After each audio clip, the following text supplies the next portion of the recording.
আসসালামু আলাইকুম। এখন দেখবেন সংবাদ শিরোনাম। মব করে দাবি আদায়ের দিন শেষ, বললেন স্বরাষ্ট্রমন্ত্রী। যে কোনো বৈধ বা আইনানুগ কোনো দাবি দেওয়া থাকলে সেটা যথাযথ ফোরামে উপস্থাপন করে বিবেচনা হবে, এটাই নিয়ম। মব কালচারের এগেনস্টে আমাদের রিয়েকশনটা কি? আমরা রিয়েক্ট করব খুব কঠোরভাবে।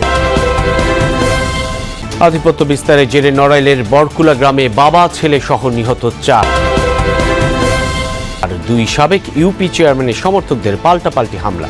আধিপত্য বিস্তার নিয়ে তাদের ভিতরে বিরোধটা অনেক পুরনো। যারা এই ন্যাক্কারজনক ঘটনার সাথে জড়িত তাদের প্রত্যেককে আমরা গ্রেফতার করব এবং আইনের আওতায় আনব। মব করে দাবি আদায়ের দিন শেষ, এমনটাই জানালেন নতুন স্বরাষ্ট্রমন্ত্রী সালাউদ্দিন আহমদ। বলেছেন, আইন শৃঙ্খলা পরিস্থিতির উন্নয়নই সরকারের অগ্রাধিকার। এ লক্ষ্যে রাজনৈতিক বিবেচনায় লাইসেন্স দেওয়া অস্ত্র বাজেয়াপ্ত করা হবে। যোগ্যতার ভিত্তিতে নিয়োগ পাবেন এসপি ও সিরা। একই সাথে আওয়ামী লীগ আমলে পুলিশের বিভিন্ন পর্যায়ে নিয়োগ জালিয়াতি ও অনিয়ম খতিয়ে দেখা হবে বলেও জানিয়েছেন সালাউদ্দিন আহমদ। স্বরাষ্ট্র মন্ত্রণালয়ের অধীনে থাকা দপ্তর সংস্থার প্রধানদের সাথে মতবিনিময় সভা মন্ত্রী সালাউদ্দিন আহমেদের। সেখানে উঠে আসে দেশের আইন শৃঙ্খলা সহ সার্বিক পরিস্থিতি। দীর্ঘ প্রায় 2 ঘন্টার বৈঠক শেষে ব্রিফিংয়ে সিদ্ধান্ত জানান স্বরাষ্ট্রমন্ত্রী। বলেন, আওয়ামী লীগ আমলে রাজনৈতিক কারণে অস্ত্রের লাইসেন্স দেওয়া হয়েছে, যাচাই বাছাই করে সেসব লাইসেন্স বাতিল করা হবে। কনস্টেবল পদে নিয়োগ জালিয়াতি খতিয়ে দেখেও ব্যবস্থা নেওয়া হবে যেন ভবিষ্যতে অনিয়মের নিয়োগ বন্ধ হয়। এ সময় তিনি জানান, শূন্য থাকা কনস্টেবলের 2701টি পদে নিয়োগের সিদ্ধান্ত হয়েছে। ফ্যাসিবাদী সরকারের সময়ে পুলিশের বিভিন্ন পর্যায়ে নিয়োগের ক্ষেত্রে স্পেশালি কনস্টেবলের কথাটা বলেছি, স্থায়ী ঠিকানা জালিয়াতি করে অনেক জায়গায় নিয়োগ হয়েছে। তো সেগুলো একটু ফাইন্ড আউট করে বিবেচনা নিতে হচ্ছে, আবার যেন কারো উপরে জুলুম না হয়। ফ্যাসিবাদী সরকারের সময়ে রাজনৈতিক উদ্দেশ্যে বা বিভিন্ন অপরাধমূলক কর্মকাণ্ড করার উদ্দেশ্যে হয়তো অন্যভাবে তারা লাইসেন্স পেয়েছে রাজনৈতিক বিবেচনায়। সেই বিবেচনায় যারা পেয়েছে সেগুলো বাতিল করা হবে এবং একই সাথে সেই লাইসেন্সের অধীনে অস্ত্র থাকলে সেটাও বাজেয়াপ্ত হবে। স্বরাষ্ট্রমন্ত্রী বলেন, 5 আগস্টের পর অন্তর্বর্তী সরকারের আমলে কিছু সুবিধাবাদী গোষ্ঠী হয়রানিমূলক মামলা করেছে। এসব মামলা যাচাই করে প্রত্যাহার করা হবে। 5ই আগস্টের পরে বেশ কিছু মামলা হয়েছে, এখানে কিছু সুবিধাবাদী শ্রেণীর মানুষ এগুলার সুযোগে ভোগান্তি সৃষ্টির জন্য অনেককে আসামি করেছে, যারা সেখানে জড়িত থাকার প্রশ্নই আসে না। সেই জায়গায় অনেক বড় বড় ব্যবসায়ী এবং অনেক স্বনামধন্য ব্যক্তি, সমাজের বিশিষ্ট ব্যক্তিদেরকে ওইরকম আসামি করা হয়েছে। তাদের এই যে যথাযথ ব্যবস্থা করা এবং তারা যেন ভোগান্তি সৃষ্টি না হয় সেগুলো দেখবে। অন্তর্বর্তী সরকারের আমলে লটারির মাধ্যমে এসপি ওসি নিয়োগের স্বচ্ছতা নিয়েও প্রশ্ন তুলেছেন স্বরাষ্ট্রমন্ত্রী। লটারির মাধ্যমে যে যাকে যেখানে পেয়েছে সেই লটারিটাও ট্রান্সপারেন্ট ছিল বলে আমরা মনে করি না। সেটা হয়েছে, কিন্তু সরকারের নিয়োগ সেভাবে হয় না। সুতরাং এগুলো স্ক্রুটিনি করে ডিপার্টমেন্ট যাকে দক্ষ উপযুক্ত যেখানে দেয়া মনে করবে সেই হিসাবে এগুলো করার জন্য আজকে নির্দেশনা দেওয়া হয়েছে। সালাউদ্দিন আহমেদ বলেন, বৈধ পন্থায় দাবি আদায় করা যাবে, কিন্তু কোনো মব সৃষ্টি করলে সরকার কঠোর হবে। যে কোনো বৈধ বা আইনানুগ কোনো দাবি দেওয়া থাকলে সেটা যথাযথ ফোরামে উপস্থাপন করবে, বিবেচনা হবে, এটাই নিয়ম। রাস্তায় দাঁড়িয়ে গেলাম, পরীক্ষা দেবো না আগামীকালকে, সেটা হবে। মব কালচারের এগেনস্টে আমাদের রিয়েকশনটা কি? আমরা রিয়েক্ট করব খুব কঠোরভাবে। স্বরাষ্ট্রমন্ত্রী বলেন, সরকারের প্রথম অগ্রাধিকার আইন শৃঙ্খলার উন্নয়ন ও জনগণকে স্বস্তি প্রদান। কোনো পুলিশ সুপার আইনের বাইরে কাউকে প্রোটোকল দিবে না, তাদের কাজেও কেউ হস্তক্ষেপ করতে পারবে না। ভয়াবহ এক নৃশংসতার সাক্ষী হলো নড়াইল সদরের বরকুলা গ্রামের মানুষ। আধিপত্য বিস্তার নিয়ে সাবেক 2 ইউপি চেয়ারম্যানের অনুসারীদের পাল্টাপাল্টি হামলায় প্রাণ গেছে বাবা ছেলে সহ 4 জনের। যদিও প্রথমে খবর ছড়ায় মারা গেছেন 5 জন, পরে নিশ্চিত হওয়া যায় সবশেষ যার মৃত্যুর খবর জানানো হয় তিনি খুলনা মেডিকেলে চিকিৎসাধীন রয়েছেন।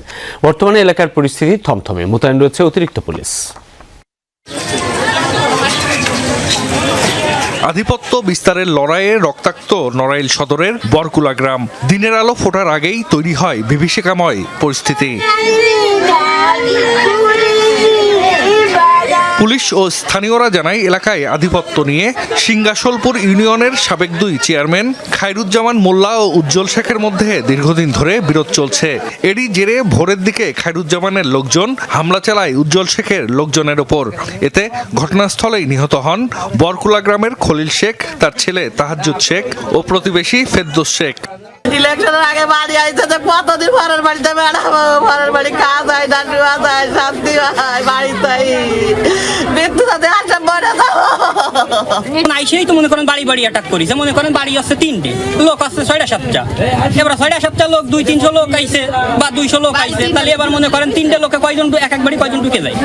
এবার ঘরের থেকে টাইনি ভরলি কি ডাকারে কি আরবে কোন এক একজনে ধরে ধরে গেছে, ঘরের মধ্যে কেন মারার দরকার নেই, ঘরের থেকে ধরে আইনে রাস্তাঘাটে কুপাই কুপাই মারতেছে। পরে উজ্জ্বল শেখের লোকজন পাল্টা হামলা চালায় খায়রুজ্জামান মোল্লার অনুসারীদের ওপর। এতে আহত হন বেশ কয়েকজন। হাসপাতালে নেওয়া হলে ওসিকুর ফকির নামে একজনকে মৃত ঘোষণা করেন চিকিৎসক। খবর পেয়ে ঘটনাস্থলে যায় পুলিশ ও সেনাবাহিনী। এদের ভিতরে সংঘাতের বিষয়টা অনেক পুরনো, তাদের আধিপত্য বিস্তার নিয়ে তাদের ভিতরে বিরোধটা অনেক পুরনো। যারা এই ন্যাক্কারজনক ঘটনার সাথে জড়িত তাদের প্রত্যেককে আমরা গ্রেফতার করব এবং আইনের আওতায় আনব। সাবেক ইউপি চেয়ারম্যান উজ্জ্বল শেখ বর্তমানে কারাগারে রয়েছে। আর সংঘাতের পর এলাকা ছেড়েছেন আরেক সাবেক ইউপি চেয়ারম্যান খায়রুজ্জামান মোল্লা। হবিগঞ্জে জমির ঘাস গরু খাওয়ায় সংঘর্ষে জড়িয়েছে 2 পক্ষ। আহত হয়েছেন উভয় পক্ষের 30 জন। বিকেলে আজমিরীগঞ্জ উপজেলার মাহাতাবপুর গ্রামে এই ঘটনা ঘটে। পুলিশ জানায় গতকাল স্থানীয় দুলাল মিয়ার একটি গরু লিটন মিয়ার জমিতে ঢুকে ঘাস খায়।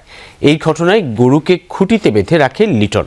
পরে দুলালের সাথে তার বাগবিতণ্ডা হয়। এরই জেরে দুপুরে দেশীয় অস্ত্র নিয়ে সংঘর্ষে জড়ায় 2 পক্ষ।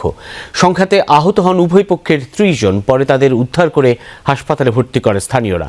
খবর পেয়ে ঘটনাস্থলে গিয়ে পরিস্থিতি নিয়ন্ত্রণে আনে পুলিশ। দেশে আগের চেয়ে বেশি চাঁদাবাজি হচ্ছে, বেড়ে গেছে রেটও। এভাবে চললে ব্যবসা বন্ধ করে দিতে হবে, এমন হুঁশিয়ারি দিয়েছে Dhaka chamber of commerce DCCI. সভাপতির দাবি, অন্তর্বর্তী সরকারের আমলেও চাঁদাবাজি থামেনি।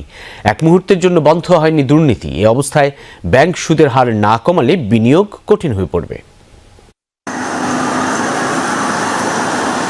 কয়েকদিন ধরেই চাঁদাবাজি ইস্যুতে সরগরম ব্যবসায়ী মহল। রাজধানী ও বিভিন্ন জেলা থেকে অভিযোগ মিলছে, একের পর এক ব্যবস্থা নিচ্ছে আইনশৃঙ্খলা বাহিনীও। টিআইবির সবশেষ হিসাবে দেশে প্রতি বছর শুধু বাস, মিনিবাস ও ট্রাক থেকেই চাঁদা আদায় হয় 1000 কোটি টাকার বেশি। সারা দেশের হকার ও ছোট ব্যবসায়ীদের দিতে হয় প্রায় 3000 কোটি টাকা।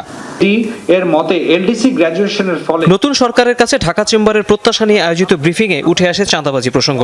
সভাপতি তাসকিন আহমেদ জানান, এসবের কারণে কারখানায় উৎপাদন খরচ বাড়ছে।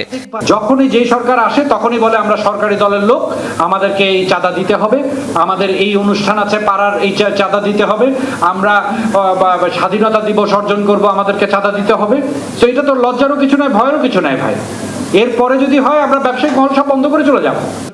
ডিসিসিআই বলছে, অন্তর্বর্তী সরকারের আমলেও আর্থিক খাতে শৃঙ্খলা ফেরেনি। কেন্দ্রীয় ব্যাংকের সুবিধা পাচ্ছে শুধু বড় ব্যবসায়ীরা। লার্জ স্কেল ডিফল্টার যারা, আমার তো মনে হয় এটা হাতে গোনা ভেরি স্মল পার্সেন্টেজ, 100, 200, 500 বেশি কোম্পানি হবে না। কিন্তু আমাদের এসএমই সেক্টরে কিন্তু প্রায় 78 লক্ষ ব্যবসা প্রতিষ্ঠান আছে। ইনাদের জন্য তখন ওনারা বললেন যে ওনারা পলিসি সাপোর্ট দেবেন। পলিসি সাপোর্ট কিন্তু বড় বড় কোম্পানিরা, এবার আমরা যেটা শুনতে পেরেছি 1400-1500 কোম্পানি, তার মধ্যে বোধহয় 300-400 কোম্পানিকে দেওয়া হয়েছিল।